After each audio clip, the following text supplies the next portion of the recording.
Well, hello everyone, and welcome to Painless Universal, a conversation with myself and Welsh. Today we'll be talking to my guest, Allie. She's a former Navy officer, a neonatal nurse, mother, wife, and now an OnlyFans star. You've been wondering, what will be today's topic be all about? Let me tell you, you will be excited to listen to this, because we'll be talking about reputational pain and why so many women go through this pain and how they overcome it to find their joy. So let me tell you a little bit about Allie. Allie is a senior nurse, pushed out of her job over sex work, but now makes over £200,000 a month on OnlyFans. She worked through the pandemic as a nurse until colleagues found out she started selling X-rated content in her spare time. We'll be asking Allie what led her on this path, from being a well-recognized nurse, helping kids to recover, kids born prematurely and their parents recover, to going on this path, and what damage did the reputational issue cause her, and how did she turn that around to find her own job. Many people are going through that struggle right now. They're on a path where they really want to go, but society has prevented them from going on that path, and that has caused them tremendous pain and not knowing how to get out of that pain. But my guest Allie will be telling you how she's turned the whole narrative around and has found her own joy. I'm so excited for you to meet my guest, to share this wonderful conversation of living with pain and finding joy. Well, meet my guest Allie as we share her wonderful story. Well, hello guys again. Welcome again to Painless Universal, conversation with myself and Welsh. As I said, each day, each week, we have something unique as a way of dealing with pain and finding your joy. My guest, Allie, will be telling us about her own story, overcoming her own pain and how she's found her joy. And not just for her family as well. She's a mother, she's a wife, she's a former Navy officer and a nurse. And most importantly, she's an OnlyFans star. Allie, how are you today? Hi, great. Thank you so much for having me. I'm absolutely delighted. I'm really glad you said yes, because I know the time difference between both of us. I'm in London, and and you're in, where are you joining me from today? I'm joining from Florida. Absolutely. So the time difference is massive, but I'm absolutely glad that we were able to fit ourselves in the schedule. Now, you're an amazing girl. You're absolutely stunning and beautiful, and I can see why you chose that path. But before we get into any of that, Allie, could you just tell me a little bit of who are you? Well, when I'm asked that question, who am I? It's like, it's so hard to really wrap everything together. But when I think about it, I'm a mom and a wife, and I'm a good person. And so for me, those are the things that I'm most proud I got married very young. I've had a very successful marriage. We've been married almost 19 years. I have 3 wonderful children. I don't know how far in depth you'd like me to go back to my childhood, but I did grow up in Texas. I came from a rather broken home, I'd say, a lot of toxicity, divorced parents, and that kind of thing. And it kind of really, when I turned 17, I went into the Navy, and I just reinvented myself, my life, and kind of broke the cycle and got away from, the upbringing that I had. And so that's kind of how I initially propelled myself into adulthood. Wow. You said you went into the Navy at 17. What led you on that path? Why did you say, of all things, you're a lady, why did you think you wanted to go into the Navy? For me, it wasn't something I ever dreamt of doing. I didn't ever see myself in the military. I actually, my dad had divorced my stepmother, whom I was living with, and he was kind of living on his own, doing his bachelor thing. And I was kind of just side. And, I didn't have a great relationship with him. I had graduated high school at 16, so I was very young. to be going to college full time. I probably wasn't ready. And a recruiter approached me at a mall and he said, you know, you want to travel the world and get your life started. And of course, I was looking to escape, you know, all that I was surrounded with back home. That I was like, yeah, it was right after September 11th, like 2 weeks after, and then I left. Oh, wow. And how did that journey take you? What are some of the lessons you learned from that journey of being in the Navy? Because I've seen some of I read some articles about it, and it's very strict, and you learn some really good. There's some good things you learned there. What did you learn from being there? Well, I was lucky enough initially to really have some great mentors come into my life in the military. You know, my chief, I had a master chief who really took me under their wing. When I got to my first duty station was actually my 18th birthday. So when I arrived, they thought, oh my gosh, here we got this little girl just handed to us. And of course, I didn't have a really good family support. So they took me under their wing and really taught me how to be responsible, take care of myself, pay bills. I mean, they went with me to get my first car. These were things initially that, you know, ideally your parents would have been teaching you, but they kind of stepped into that role. And then just being in the military in general, you know, you learn about professionalism, you learn about chain of command, responsibility. It was incredibly, it was a huge asset to me starting off in my life, especially so young. And to this day, I do believe a lot of the success I've had and things just outside of the whole OnlyFans success story has been because of the foundational tools that I learned in the military. And how did the love story happen? You said you've been with your husband for many years. How did that happen?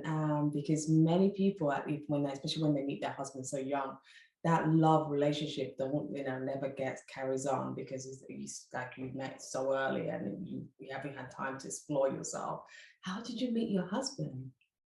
We actually met. So I arrived in Minnesota, was my first duty station, oddly enough, in the Navy. Why I was stationed there, I don't know. But I met him. I got there on May 2nd on my 18th birthday, and I met him within 1 month.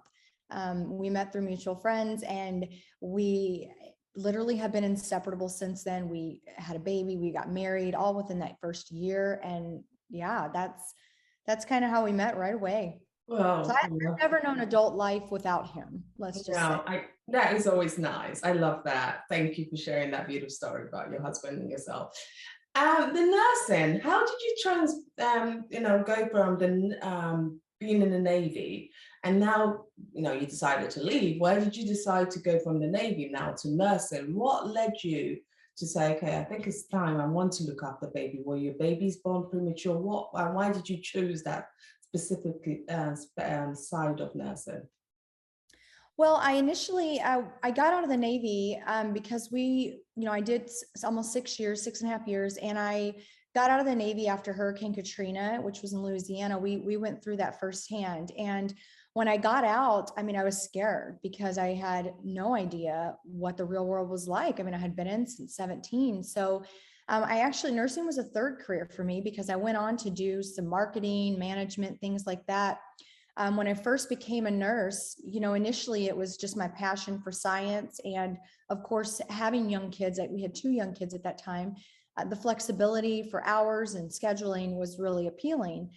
I actually always wanted to be a labor and delivery nurse, and I got that job right away. I was very fortunate and I did phenomenal at it, but the babies scared me. And every time I would come into work and have a delivery gone bad, I would panic. And I thought, I can't be like this. I want to face this fear head on. And so I shadowed in the NICU and never turned back. And that's ultimately how I got to the NICU. I fell absolutely in love with it, even more so than labor, which I adored. So then I went on to be, I had a lot of experience in the NICU, very, very high acuity. We're talking 22-week infants. So it was really good for me. It really was. I'm glad because like I previously said, both my babies were born prematurely. So it's very difficult because most of the time, when the mother's better, when I was better, they asked me, "Oh, you can leave now," and it's very hard. You have to leave your baby behind. What was it like when you dealing with those pains when you saw the baby in pain, and you also saw the parents in pain because they had to leave their babies behind? How did you deal with those emotions? Well, I can say confidently and not arrogantly, I was a fantastic NICU nurse. I was born to do that. I had an ability to connect with families and parents, and I treated every baby as if it was my own. And I know as a mother, as moms would leave for the night, I always was the nurse calling them at 9:30 saying, hey, just want to let you know, we're all tucked in, got all of our meds. I really went that extra step. I was known for that on the units. Just always going above and beyond for families. I loved making their beds and little linens, and I could have great connections with the family. And so for me, that's what kind of made my story of what happened to me so incredibly sad, because I truly was an asset to that unit. And I know I was, and I say that with confidence. And then to be pushed out was really at a loss, not only for me, but for the families as well. Yeah. Let's go to that story because I think that made headlines. I've been out here in the United Kingdom. I read it. I read so many articles about it. I'm like, what is this? OnlyFans. How did that happen? You were working here and a full-time nurse and doing this job and you love it. One thing I know about nursing is that it's so tiring. You work long hours. Where did you find the time to still look so beautiful like you do and still be able to post pictures? Please tell me, how did that happen? When did this start? Well, the pandemic hit. I Ah, obviously continued to work, but my husband, he works for the airlines, so he had gotten furloughed and was home. And I think, nobody was going out and socializing outside of the home. And so social media really picked up because that's all there was to do. And so I had an Instagram where I would, just kind of vlog my life and beer reviews and things like that. And people would talk to me about this OnlyFans, and I had no idea what it was. And I dismissed it for many months until you really started to hear about OnlyFans in the mainstream, media and such. And at that point, I went to the website and signed up, and the rest was history. It was really quite, well, financially, it was lucrative. It was unbelievable. It was more than my nursing salary. So it quickly became a priority because the amount of money, we were losing from my husband being furloughed into doing OnlyFans. I mean, it was eye-opening. It was crazy. and when did you start getting nervous at work? When did you start thinking, oh my goodness, this might start becoming an issue because I'm enjoying this so much. It's becoming something I need to do because my husband is furloughed and we need someone needs to step up the game because at the end of the day, the kids still, you have kids and you still need to look after the family. But at the same time, I have this job, which is very conservative, traditional nursing job. So when did you start getting a little bit concerned about the two? Well, I guess the money was so unreal that I never thought it would stay. I never looked at it as permanent money. And so I continued to work. And I mean, obviously after the first month, I was already making more than what I was as a nurse. I totally didn't need to work, but I obviously was not, to make the decision to hang up the towel and say I'm leaving my career that I love, in nursing is a huge decision. And it never even crossed my mind initially. I was making upwards of 50 to 60,000 US dollars a month and still working as a nurse making 8. And so it was, I do believe, obviously I would have left at some point. I probably would have started by cutting my hours down and that kind of thing. But of course, once everything started to spiral out of control at work with them discovering what I was doing online, the environment, it certainly wasn't a place I felt good about going to work anymore. It was uncomfortable. I didn't tell people what I was doing on the side, but of course, amongst each other, they were spreading the news. And so at that point, I definitely started to consider leaving, but unfortunately they ended up giving me an ultimatum, which, then I definitely left. But yeah, it was, in the beginning, it wasn't something that I was ready to do. I would have continued to be a nurse and do OnlyFans despite the amount of money I was making. People talk about pain because whether we like it or not, things like this, when people start getting involved, that starts making it in to see what you're doing, your other part of your life, because we all go home and we want to do our own thing. So people go home, they watch TV, they binge drink, or they do whatever. We all have that side life, and that was your private life. As people went in and started digging in, because OnlyFans is also very private. You have to log in and stuff.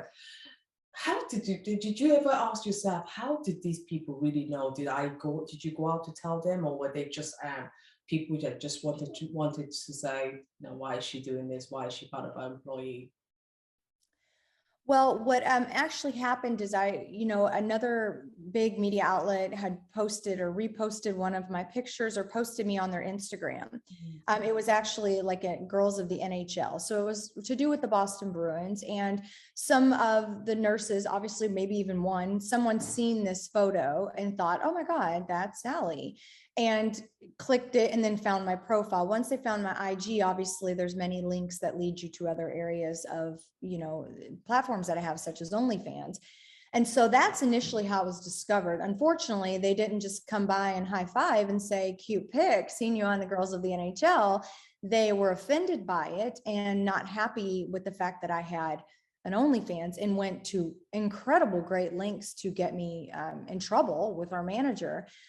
So much so they even ended up going on OnlyFans, paying for a subscription, because obviously you have to pay to get on there, screenshotting images and printing them and bringing them to management. So this was multiple steps. It was incredibly vindictive, very mean girl.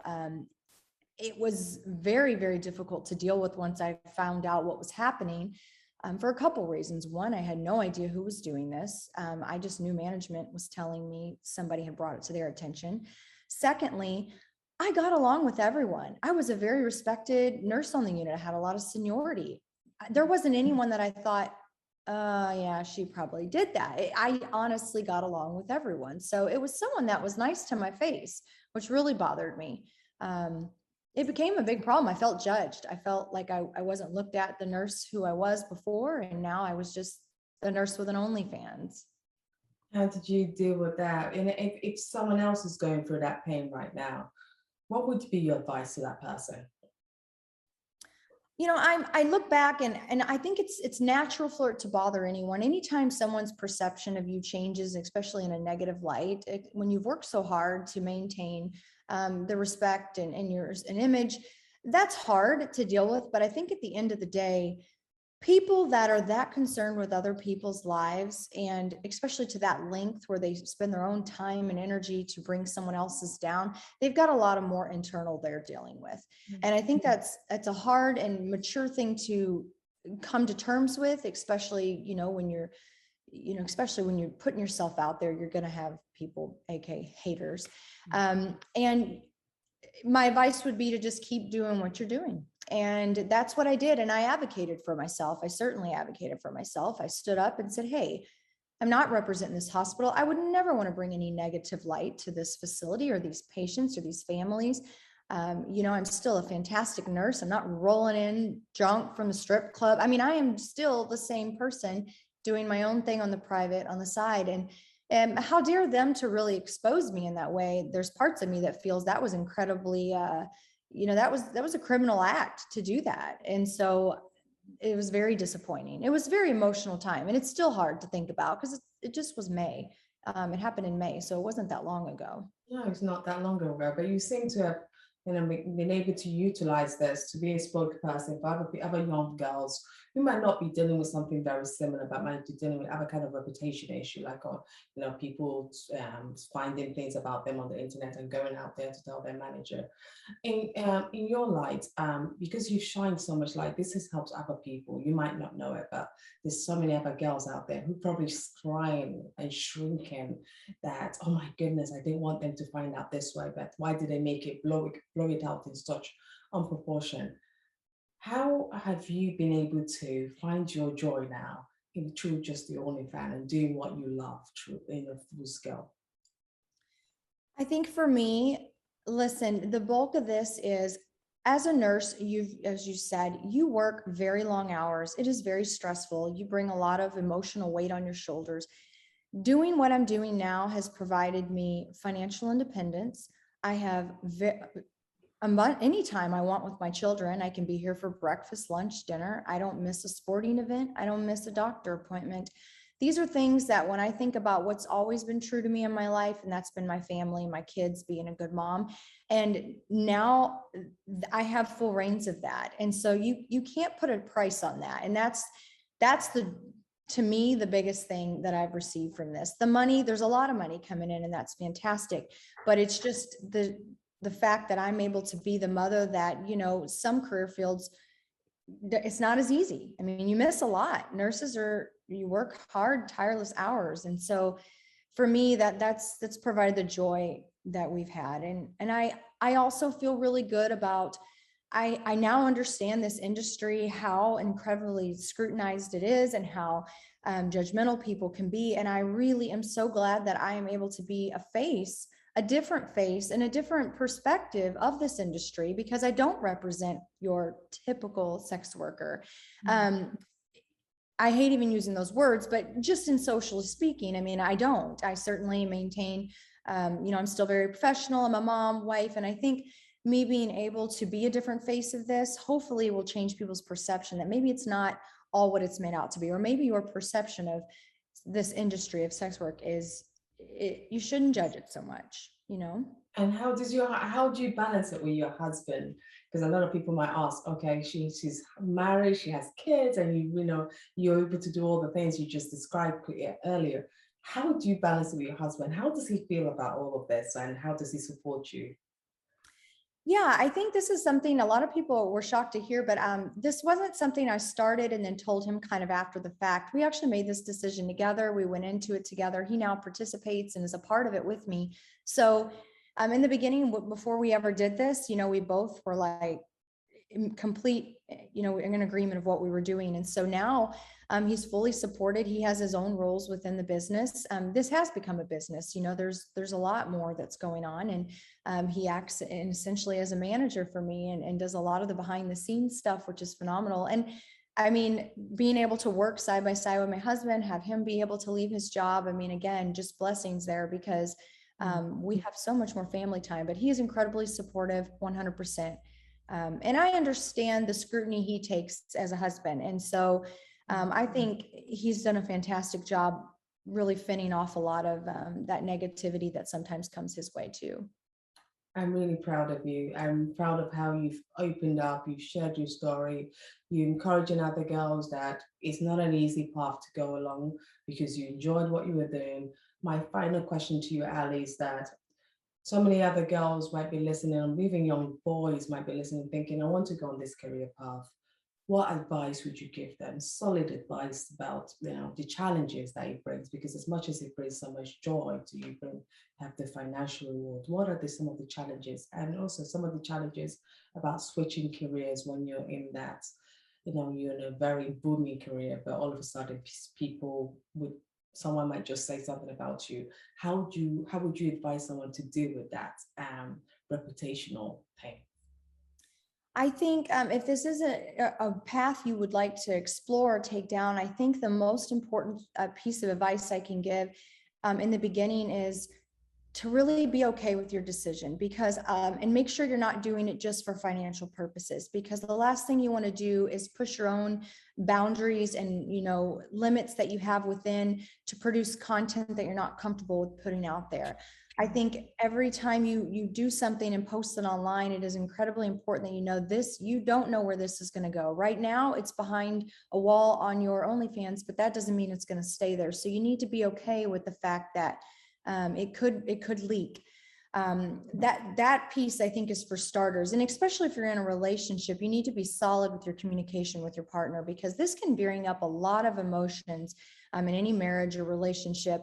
And what sounds good and fun in the beginning may not become so good and fun. And so I think if you don't have that communication down, you're going to find it's going to become a negative thing. And the other piece of advice I would give is that to get to this level, I think my story's been a little bit deceiving to people, but this is a business for me now. And this is something that, I put in many hours, one might argue more hours than nursing, but it is a day in, day out. It is constant. And I think a lot of people have a perception that you just take a selfie in the morning, post it, yay, I'm done. And now I'm making, over $1 million. It doesn't work that way. It is difficult to, you have to put effort and make what you want out of it. If you're not looking to get that big, that's fine. People can make a great amount of side cash to pay off student loans. You don't have to, but it does still take a commitment. And so And then of course the reputation piece, like we talked about, it's, I'm not close with my family. It was never a huge concern of mine, but there are people that are very close with their family, and you're going to potentially face some judgment there. And that's the judgment I feel like is going to hurt the most versus people just online. And so making sure that you have a plan of action of how you will deal with that is also important. Before I let you go, I have to ask you, what's a typical day like for Allie? In the morning, when you wake up, what time do you get up? The first thing I do when I roll over, usually like 8 a.m. or so, is, I check my messages and stuff in my OnlyFans. I still respond to every single person. So I'll get through a couple of them, answer a few, ones with tips or, that are high priority. And then it's get ready. Honestly, I've learned, and I'm not the best at this, but I need to get up, get hair and makeup done, because you got to be hair and makeup ready. You never know when you're going to want to throw on the cam or something and do, stories or your socials. I manage all my social media outlets, and you have to do on that. And then of course, you have days where you schedule content, and you have a picture day, and you have and you it's your own business, which is really cool. You get what you put into it. And so everyone will find their own regimen. But for me, it's definitely starts in the morning, and first things first is managing those social media accounts. That's wonderful. Well, thank you so much, Allie, for this time. I really wish you all the best and a lot of luck. You are a great spokesperson, and also keep helping many young girls who might be falling into the trap of thinking this is OnlyFans is a way to get out. But I liked what you talked about the damages and the other negative side effect of it. And you have to be prepared if you're ready to go into this path. Be prepared. Yeah. Thank you. Thank you so much for having me. I really enjoyed this. Thank you so much for your time. Thank you. Thank you.